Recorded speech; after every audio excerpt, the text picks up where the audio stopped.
organizar esta presentación en tres grandes temas. Por un lado, quería como precisar desde qué perspectiva yo estudio el juego, y porque todo lo que voy a decir tiene que ver con esta postura teórica desde la cual yo me estoy parando, no solamente para mirar a los chicos, sino para poder interpretar las prácticas y pensar prácticas de enseñanza potentes, pertinentes para los niños. En segundo lugar, como esa es mi función, ¿no?, ayudar a los maestros a que puedan enseñar mejor y a que los jardines o las escuelas de párvulos sean espacios de calidad educativa para los niños, preguntarnos un poco qué es lo que pasa en la escuela.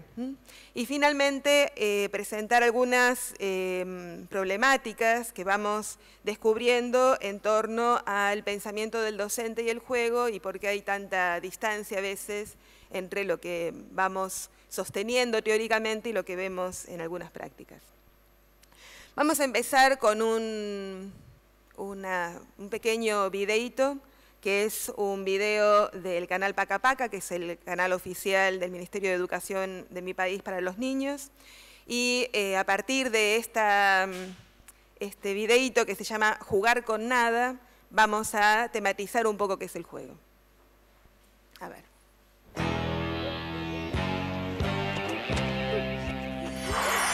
Jugar con nada. Hoy mi peor yo.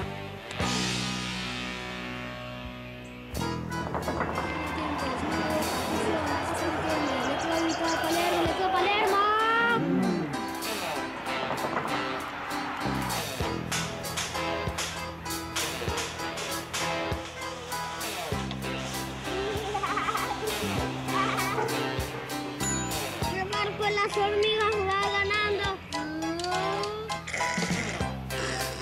Quería ser una hormiga.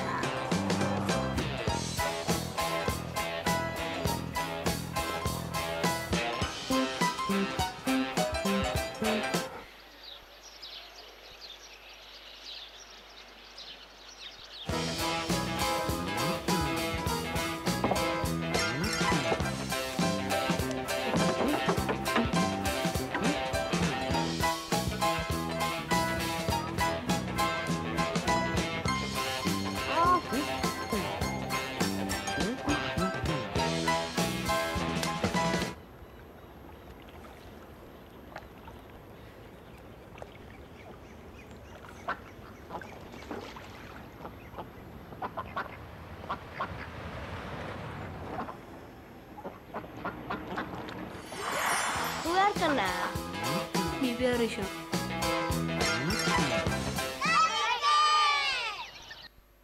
Bien, jugar con nada, ¿sí? Lo primero que a veces yo escucho cuando le pregunto a los maestros de parvularia, en mi país se llama inicial, ¿no?, los maestros que trabajan con niños menores de 6 años, qué es jugar y qué es lo que a ellos les llama la atención del juego en los niños. La primera característica que siempre dan es la espontaneidad, ¿no?, la facilidad que tienen los niños para poder iniciar situaciones de juego, sostenerlas, y pareciera que el juego es tan natural en los niños. En los otros días en un taller una estudiante puso como característica del juego la innatez, ¿no?, que los niños nacen sabiendo jugar y con eso pueden continuar el resto de la vida. Sin embargo, cuando nosotros miramos con detalle el juego de los niños, si bien es cierto que los niños vienen de alguna manera cableados o con la posibilidad, ¿no?, con la potencialidad de jugar, ese juego en realidad queda como obturado, queda detenido por las posibilidades que tiene el desarrollo infantil, si quieren desde una perspectiva piagetiana, queda asociado a los momentos en que van pasando sus estructuras, a menos que haya un otro, ¿sí?, y las estructuras también se movilizan por un otro, que puede estar de alguna manera dotando de sentido a esas estructuras. Entonces, en este sencillo videíto que vimos, nosotros podríamos decir, bueno, a ver qué tipos de juegos llevaba adelante este nene en esta expresión jugar con nada, porque en realidad la nada era la piedra, digamos, no era que tampoco estaba sin nada, tenía un objeto que era esa piedra. Y nosotros podríamos decir, bueno, había juegos que tenían que ver con la exploración de propiedades, ¿no? Hacía rodar la piedra, la golpeaba, la lanzaba. Había juegos que llamaríamos tradicionales, estaba esa rayuela dibujada en la tierra y la saltaba, acá se llama luche, ¿no? La rayuela, luche. Había también competencias con esa piedra y entonces a ver si la piedra llegaba primero, si embocaba, si se podía jugar una carrera, si se la podía patear. Había también una propuesta simbólica y entonces armaba un camino y quería ganar una carrera de las hormigas. No sé si se escuchaba bien, pero decía, a ver, yo quisiera ser hormiga y ganarle a la hormiga. También la piedra se transformaba en un amigo imaginario y entonces era la que estaba siendo balanceada en la hamaca. Era un otro, ¿no? Era un otro con el cual estaba el niño jugando. Y entonces uno mira todos estos significados, todos estos atributos que son los que nos permiten a nosotros maravillarnos y de hecho vieron que ustedes en algunas escenas se escuchó como el murmullo de la risa, ¿no? De decir, ay, qué bonito, ¿no? Aún hasta la pérdida de la piedra fue como la sorpresa y decir, bueno, ¿y ahora qué va a continuar? Encontró otra piedra. Bueno, aún esas cuestiones, en realidad nosotros las interpretamos y el niño las puede desplegar porque una de las cosas que los seres humanos vienen con posibilidad es de desplegar un mundo simbólico. Y el juego está vinculado con nuestra posibilidad de simbolizar. Y esa posibilidad de simbolizar supone un encuentro con otros. Entonces acá hay un ejemplo que lo saqué de Wikipedia para que vean lo tecnológicos que estamos, pero me pareció que era fantástico, que trataba de explicar qué son los procesos de mediación, qué significa esto del significado, cómo se construyen los significados. Y entonces en el ejemplo que la Wiki planteaba, decía, en la vida del ser humano, en la vida de los niños, la fiesta de cumpleaños, en algunas culturas, al menos en las nuestras urbanas, es un acontecimiento, ¿no? Y entonces los niños, digamos, el primer año de vida, al menos en mi país, las madres corren a los niños con la vela para que llegue el día y la puedan soplar. Y entonces Ángel Rivière, que es un psicólogo español que trabajaba teoría de la mente, decía que él, digamos, descubrió o le puso nombre a los símbolos enactivos a partir de su hijo Pablo, que en ese primer año de vida, a los 12 meses, cuando estaban persiguiéndolo para que sople la vela, en un momento le trajo un palito y le hizo el gesto de soplar y él comprendió que lo que le estaba pidiendo era que le prendiera un fósforo para apagar la vela. Y entonces ese símbolo en acción le empezó a generar una pregunta sobre la relación entre representación y simbolización y si era tan así lo que decía la teoría piagetiana o no. Pero bueno, dentro de estas perspectivas más que estudian la mediación, que estudian el proceso de construcción del símbolo, una de las cosas que uno observa en los niños pequeños, sobre todo cuando ya están por el cumpleaños 3 o el cumpleaños 4, es que cuando invitan a sus amigos al cumpleaños, está la torta, apetecible, linda, ¿no? Todos quieren ir a esa torta, pero nadie se acerca, ¿no? Y es más, si le roban con el dedo un pedazo de crema, saben que están haciendo mal, ¿no? Pero la torta es como el espacio o el objeto deseable y esperado hasta el momento en que se enciende esa vela. Y cuando se enciende la vela, nadie corre a apagarla y el que hace cumpleaños suele poner las manos así para que nadie lo haga antes que él, ¿sí? Y entonces cuando estamos en el momento pleno de la canción, la apaga, ¿sí? ¿Por qué hace esto el niño? O sea, ¿por qué no se abalanza sobre la torta que es tan rica? ¿Y por qué espera? ¿Por qué genera toda esa situación?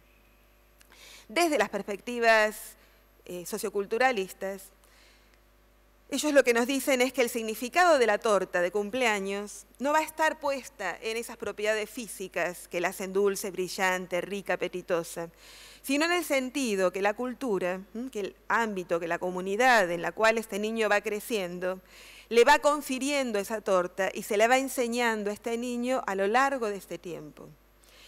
Entonces, la torta, este signo, es la que va a mediar entre la entrada inmediata sensorial, que es este objeto apetecible, y la respuesta que el niño va a dar, haciendo que se produzca un espacio, un momento de reflexión y de regulación que si no, no sería posible. Y entonces, cuando nosotros miramos al juego como un fenómeno infantil, o al menos cuando yo estudio el juego como un fenómeno infantil, más que verlo como una acción espontánea de la infancia, como una posibilidad que el niño trae, que porta, porque es un ser humano, porque tiene esta posibilidad de generar símbolos y demás, lo veo como una construcción que este sujeto laboriosamente va realizando a lo largo de estos primeros años, de tal manera de poner en acto no simplemente los recuerdos de aquello que vivió. No es que el niño, cuando está jugando al como si entre los 2 y los 5 años, está imitando lo que vio hacer a su mamá o lo que vio hacer un personaje en la tele, sino que el niño está haciendo una transformación creadora de esas impresiones vividas, las está combinando, las está organizando de una manera, de tal manera que puede, desde sus propias inclinaciones, gestar nuevas realidades y nuevos mundos. Por eso, cuando vinculo al juego con la educación, lo vinculo desde la perspectiva de Brunner, que el juego le permite al niño abrir otros mundos y otras formas de comprender el mundo, ¿sí?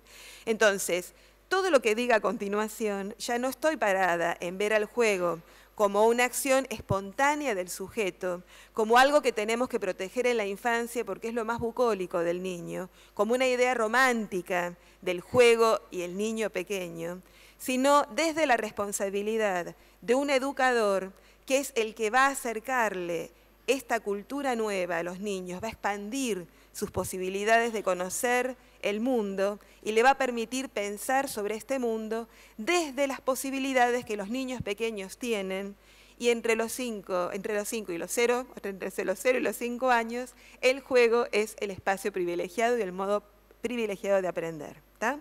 Entonces, desde lo que voy a decir, el juego no lo voy a plantear como una acción espontánea, ¿sí? ¿Se entiende? O sea, yo entiendo que el juego tiene mucho que ver con la posibilidad que tienen los niños y que los niños, como dicen los maestros, todo el tiempo piensan en jugar, porque son niños y porque es el modo en que ellos tienen de conocer la realidad. Entonces, cuando sitúo al juego en la escuela, o cuando me pregunto qué pasa con el juego en la escuela, la polaridad con la que la escuela mira el juego, y entonces la pregunta de si me voy a preocupar porque jueguen para que jueguen, o si me voy a preocupar de que jueguen para que aprendan contenidos, no me la voy a hacer, o no me voy a parar en esos polos, porque no me ayudan, porque si no termino diciendo el recreo, el momento del patio, es el momento de jugar por jugar, ¿sí? Y el momento en donde yo le paso los contenidos es el momento en que el juego es una estrategia de enseñanza, un medio para pasar los contenidos, un efecto que motiva la conducta, pero dejo de mirar al juego. Lo miro simplemente como una herramienta que a mí me habilita a hacer lo que quiero hacer con niños pequeños que tienen que subirse a una propuesta de enseñanza para la cual no están necesariamente motivados, ¿sí? O sea, lo que pasa en la escuela pasa porque el educador lo decide, no porque el niño viene una mañana y dice qué lindas las mariposas, hablemos de las mariposas. Puede ser que alguna vez el niño tome la palabra y el maestro le dé la palabra y entonces hagamos toda una unidad viendo las mariposas, pero en la secuencia de enseñanza que yo tengo a lo largo de un año escolar, son pocas las oportunidades en donde los niños simplemente dicen lo que quieren hacer. La mayor parte de las veces son los educadores los responsables de darles a ellos las propuestas de enseñanza que decidió que eran potentes, ricas, pertinentes, oportunas para el desarrollo en el cual está. Entonces, si yo no salgo de la controversia entre el jugar por jugar y el jugar para, lo que no puedo es situar al juego en la escuela. Y esto está muy estudiado y los que estudian al juego señalan que una cosa es el juego educativo y otra cosa es el jugar. Entonces, si yo quiero pensar en el juego en la escuela, además de pensarlo como una actividad espontánea del niño, como una posibilidad que él tiene, además de pensarlo como una estrategia de enseñanza que a mí me permite generar una enseñanza altamente motivante, que me permite en ellos atrapar la atención, cortar los momentos de tensión, etc., lo tengo que pensar como juego. Y pensarlo como juego supone respetar algunas notas que el juego tiene como intrínsecas, como propias. Y estas notas son las que le provocan problemas a la enseñanza. Una de las notas que tiene el juego y el jugar es que nadie juega de manera obligatoria. Entonces, aunque yo le diga a los niños, vamos a jugar, ¿sí?, es el jugador el que tiene que subirse a la propuesta. Entonces, hay una decisión de ingresar al juego que, gracias a Dios, los niños pequeños nos responden siempre bien, ¿sí? Entonces, en general, cuando le hacemos una propuesta, los niños se suben a ella. Pero yo tengo que tener en cuenta que puede ser que no suceda eso. La segunda cosa es que todo juego supone reglas, aun cuando el juego parezca caótico. Es en el jugar que la regla se construye.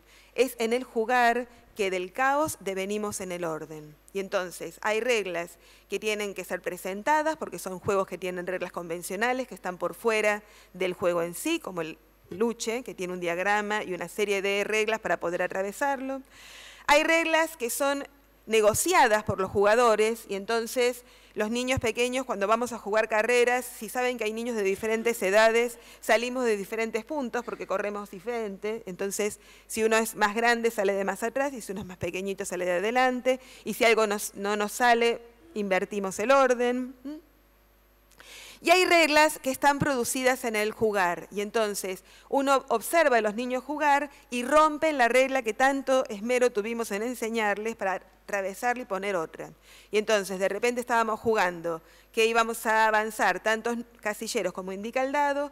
De repente están avanzando, llegan a un casillero de prenda y siempre caen al casillero de prenda y deciden que a partir de ahora la prenda no existe.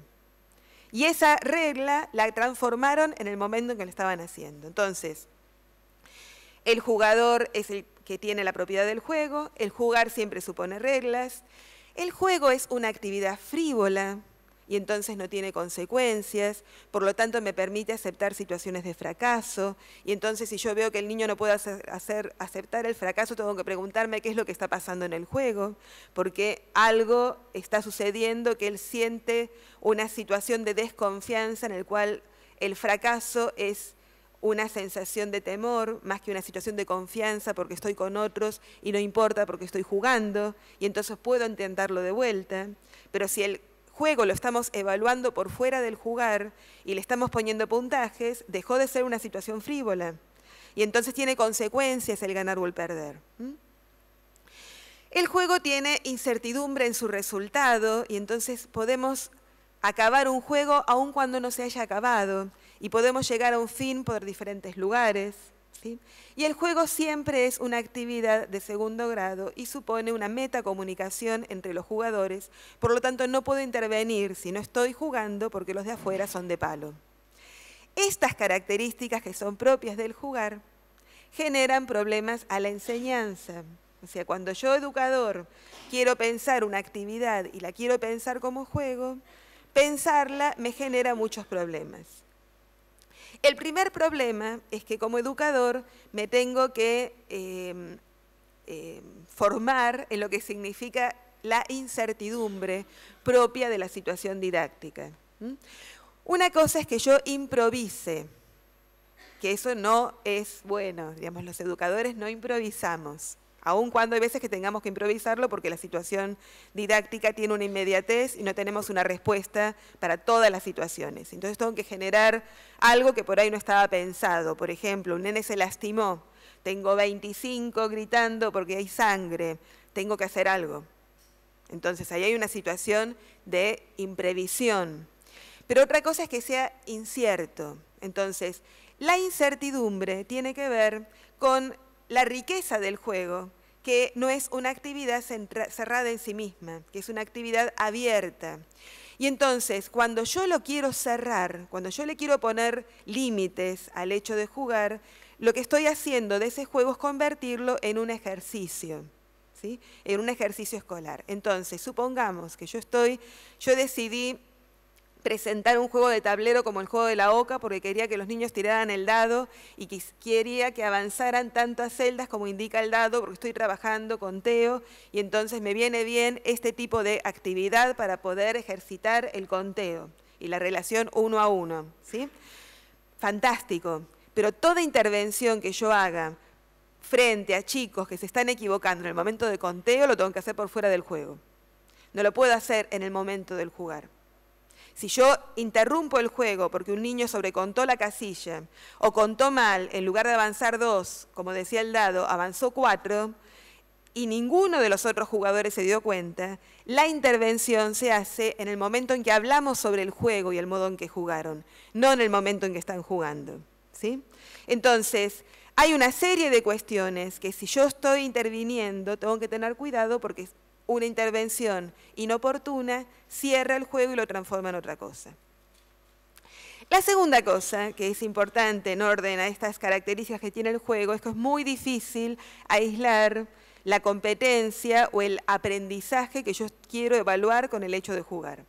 Porque el valor educativo del juego excede lo particular. Y entonces, en este juego de tablero que están haciendo, lo que los chicos están aprendiendo no es simplemente conteo y sobreconteo, o la relación entre el número que sale en el dado y la cantidad de celdas que avanzo, sino que están aprendiendo a compartir con los otros, están aprendiendo a respetar turnos, están aprendiendo a no hacer trampa, están aprendiendo a convivir, están aprendiendo muchas otras cosas.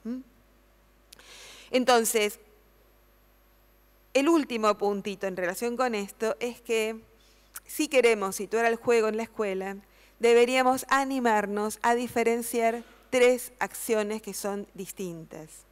Una cosa es el jugar, con las consecuencias que eso tiene. Otra cosa es tener una actitud lúdica, y entonces yo puedo presentar una actividad que sea divertida, y está fantástico, pero eso no quiere decir que sea un juego. Puedo decidir que los niños están muy cansados y entonces hacer un corte, y como decía un maestro de básica, ¿hay maestros de básica acá? ¿O estudiantes de básica? Sí. Leyendo unas entrevistas, confunden lo que es juego con ver a los chicos que están cansados y entonces le dicen, bueno, a ver, levantémonos y alcemos mucho las manos y hagamos mariposas con las manos. Bien, ahora continuamos. Eso no es juego. ¿Estamos de acuerdo? Eso no es jugar, ¿sí? Eso puede tener o decir, por ejemplo, tienen que hacer las cuentas que puse en el pizarrón. La primera fila que terminan todos tiene un premio. Eso no es juego, eso es un refuerzo positivo. Puede ser divertido, puede acelerar a los niños, los puede comprometer, nos podemos reír, pero eso no es jugar, ¿sí? Eso es una actividad que tiene cierta actitud lúdica, ¿sí? O puedo tener actividades que tienen un tinte de lúdico, por ejemplo, acá me van a matar las de párvulos, pero muchas veces nosotros transformamos en actividad lúdica a cosas que no lo son. Y entonces, porque les dibujamos unos anteojos a los nenes y les damos una lupa y salimos al jardín a buscar hormigas, pensamos que estamos jugando a ser exploradores. No estamos jugando. En todo caso, le estamos dando ciertos atributos a una actividad que nos parece que puede ser interesante, divertida, que los hace meter dentro de un rol distinto como el rol del científico, pero eso tampoco es jugar. Entonces, ¿qué es jugar? ¿Sí? ¿Cómo definiríamos al jugar? Lo primero que tendríamos que decir es que el jugar tiene que ver con un formato de interacción, con lo cual en la escuela se enseñan juegos, podemos enseñar un lobo está, podemos enseñar a jugar al luche, podemos enseñar un juego dramático sobre príncipes y princesas, podemos jugar a construir, ¿sí?, laberintos o torres o caminos, podemos inventar juegos también. Pero ese proceso siempre supone una interacción, ¿sí?, y una mediación en donde hay alguien que está facilitando esta construcción simbólica y este devenir del juego. La segunda cosa es que cuando este sujeto maestro presenta un juego, da por sentado que los niños no lo van a aprender de una, necesita repetirlo muchas veces, porque de ahí a que el juego pase al jugador, va a pasar un tiempo de dominio de la situación. Ninguno de ustedes, cuando se sienta con sus amigos a aprender un juego, en la primera vez que lo juegan, lo saben. Digamos, la primera vez lo exploran, lo miran, la segunda vez lo saben un poquito más, la tercera empiezan a dominarlo, la cuarta empiezan a pensar sobre el juego, la quinta la empiezan a disfrutar. Bueno, a los chicos les lleva tiempo jugar Y para nosotros, la repetición del juego forma parte del jugar. Otra situación que tiene que ver con el juego en la escuela es que yo tengo que aprender a seguir el proceso que significa jugar. En la etapa del juego, de la etapa infantil, en lo que sería la enseñanza entre los 0 y los 5 años, los primeros juegos van a ser juegos centrados en los ejercicios, en la repetición de propiedades, en la exploración de objetos, en la generalización de algunas acciones, y los juegos que van a tener mayor fuerza a partir de los 18 meses van a ser los juegos con base simbólica. Para que un juego con base simbólica no sea simplemente un juego de roles familiares vinculados con situaciones de la vida del hogar o situaciones que los niños ven en la televisión, yo necesito como educador ofrecerles diferentes temas y ofrecerles diferentes contenidos sobre los cuales jugar.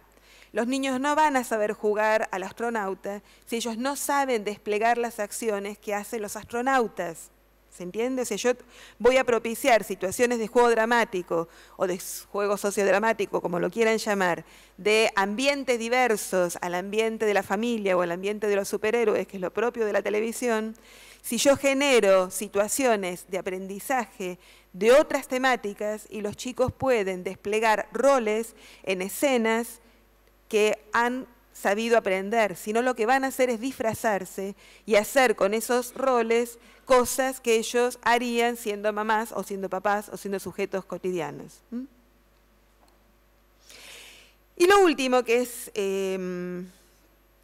lo más importante por las características propias del juego, es que lo que yo debía tener que sostener a lo largo del tiempo y a lo largo de las propuestas y a lo largo de los juegos que enseñe es lo que se llama la vivacidad lúdica y la capacidad simbólica. Eso es lo que voy a tener que hacer para que el niño pueda ampliar y desplegar cada vez más sus posibilidades de juego.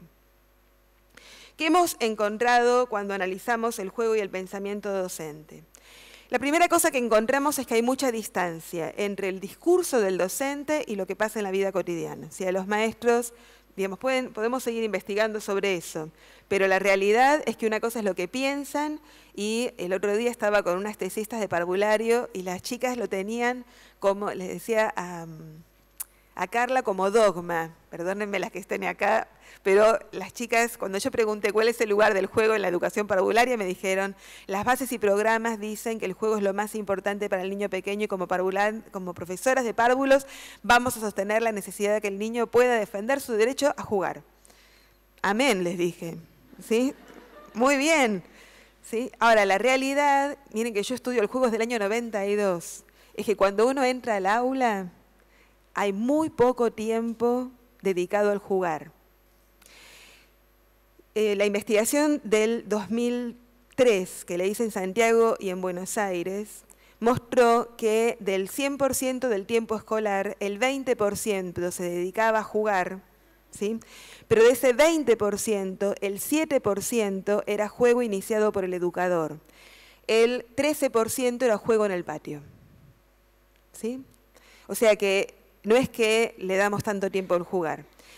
Entre el año 2010 y el 2013 hicimos el mismo sondeo en escuelas del noreste argentino. Relevamos 320 salas. Nos dio exactamente el mismo porcentaje. El 20% del tiempo del día, digamos, del tiempo escolar era dedicado a el juego, pero solamente entre el 5 y el 7% era dedicado al juego iniciado por el educador. Un 2% era juego con base dramática. El resto eran juegos con reglas convencionales. Digamos, tenemos datos publicados de la importancia del juego en la escuela, porque específicamente en las zonas vulnerables, a pesar de lo que uno piensa, el juego más presente son los juegos con reglas, porque los chicos están mucho tiempo con hermanos y porque los juegos tradicionales que se transmiten de voz en voz y que no necesitan objetos son los más presentes en estos lugares. Y los juegos con base simbólica, o sea, los juegos dramáticos de interpretación, son los que menos aparecen, porque además son niños que no tienen juguetes. Entonces, si la escuela, en el periodo en que ellos están desarrollando con más fuerza toda su etapa de función simbólica, no ofrece espacios para jugar dramáticamente roles diversos a los roles del hogar que los chicos pueden desplegar solos en su casa, no hacemos diferencia. La segunda cosa es que esta distancia entre el discurso y la vida cotidiana está revelando que hay una diferencia entre lo que el docente considera la inclusión efectiva y lo que considera la inclusión genuina. La inclusión efectiva es cuando el docente hace entrar al juego al aula porque heredó los materiales. Vieron que uno llega a las salas de jardín y parece que las salas de parvularia estuviesen armadas para jugar. Entonces, como está así armado y como los chicos solo piensan en jugar, bueno, hay que jugar, ¿sí? Pero eso no tiene impacto en su programación. La inclusión genuina es cuando el maestro se da cuenta que no es lo mismo enseñar apelando a situaciones en donde se privilegien actividades lúdicas y juegos que cuando no lo deja entrar. Porque la calidad de la enseñanza es distinta. Todavía nos falta bastante para llegar a la inclusión genuina. Y esto pasa porque hay una distancia entre la forma o la estructura propia del jugar y el modo, la manera particular en que los jugadores juegan. Y cierro con esto porque me voy a detener acá y se me acaba el tiempo. Hay una dificultad, hay una gran dificultad en los educadores para comprender los modos de mediación que impactan en los diferentes tipos de juego. Y al educador le parece que es lo mismo su manera de intervenir cuando el juego tiene reglas convencionales, cuando el juego tiene una base simbólica o cuando el juego supone construir o manipular objetos. Y entonces, como no termina de darse cuenta que los procesos de mediación son distintos, porque los procesos cognitivos que están involucrados en esos juegos son diferentes y las reacciones de los jugadores también lo son, cuesta mucho no contemplar al juego desde afuera y meterse en el jugar a poder mediar la situación de juego. Cuando hablamos de la presencia del juego en la escuela, estamos pensando en la intención que el educador tiene con respecto a esa actividad, en el modo en que dispone el tiempo, el espacio y los objetos, en la convicción de que la situación que está proponiendo genera aprendizajes, aunque no pueda especificar cuáles son, y en el convencimiento de que si yo no intervengo, el juego decae y pierde su potencia. Y entonces cierro con esto, que es qué es lo que debería la escuela garantizar al niño en esta mirada de no usar al juego solamente como una estrategia o no defender solamente la postura de jugar por jugar. Y esto lo decidí el año pasado cuando volví a casa de la primera estancia, porque la pregunta que todos los profesores me hacían era ¿qué evaluamos del juego? O sea, cómo nosotros tenemos una grilla que pasar y entonces ¿cómo evaluamos el juego? ¿Cómo sabemos que los niños juegan? Y cómo me quedaría tranquila de que mi programación incluía el juego como vos lo estás pensando. Entonces, primera cosa que yo tendría que poder evaluar en un grupo de edad a fin de año es si esos niños pueden jugar con otros y pueden aceptar situaciones de fracaso en el juego. Esa es la primera cosa que tendría que evaluar. Si los niños todavía se enojan en situaciones de competencia y le gritan al otro que hizo trampa, cuando el otro no hizo trampa, algo está pasando, ¿sí? Yo algo no enseñé. La segunda cosa, los niños tendrían que egresar de la sala de 5 años, o sea, en transición 2, digo yo, sabiendo 5 juegos con reglas convencionales de tal manera que ellos en sus casas y con sus amigos y cuando quisieran o en el recreo los puedan iniciar sin mediación del adulto. Es decir, ellos deberían poder saber jugar 5 juegos con reglas. Veo, piedra, papel o tijera, luche, algún juego de la oca, algún juego con las cartas, ¿sí? ¿Qué más? Remontar barriletes, escondidas, alguna ronda tradicional, apillarse. ¿Cómo? Al ludo. Fíjense, nos cuesta pensar en 10. Bueno, memorice podría haber sido también, ¿sí? Los chicos deberían irse de la escuela con un repertorio lúdico de juegos con reglas convencionales adecuados a la edad, ¿sí? Los niños deberían poder asumir roles y desplegar un guión dramático de por lo menos 4 acciones coherentes con el tema jugado. Pensemos, yo voy a jugar a ser astronauta. ¿Qué tendría que saber? Que el astronauta explora el espacio. ¿Cómo? Bien, pero eso no hace al despliegue del rol. Pero sí tengo que saber que no puedo salir al espacio sin casco. ¿Sí? O sea que si yo tengo que arreglar una nave espacial, me tengo que poner el casco, porque fuera de la nave tengo que usar el casco. Que si tengo problemas, me tengo que comunicar con la NASA. Que hago exploraciones y que tengo que saber ciertas herramientas y que como con tubitos, porque si no, en la gravedad se me volaría la comida. Saber esas cosas, ¿sí? Para poder jugar de verdad a ser astronautas y poder construir un guión con otros a los 5 años, supone que alguien haya tematizado los viajes al espacio. Esa es la función de la escuela. O sea, yo voy a enseñarles a todo lo que saben para viajar al espacio y voy a generar espacios para que pueda jugar dramáticamente. Voy a observar si despliega esas acciones. Y si no las despliega, voy a seguir enseñándoles y me voy a meter en los juegos para ayudarles a crear situaciones guionadas con otros. Esa es la función de la escuela. Y eso es un juego dramático. ¿Sí? Y voy a enseñarle a combinar objetos, que serían los juegos de construcción, construyendo una estructura con capacidad de describirla. ¿Por qué pusiste estos bloques así? Aunque no me diga por qué hacen equilibrio. ¿Por qué armaste esta estructura? ¿En función de qué objeto la pensaste? ¿Por qué logra el auto desplazarse en esta rampa que armaste en estas tablas?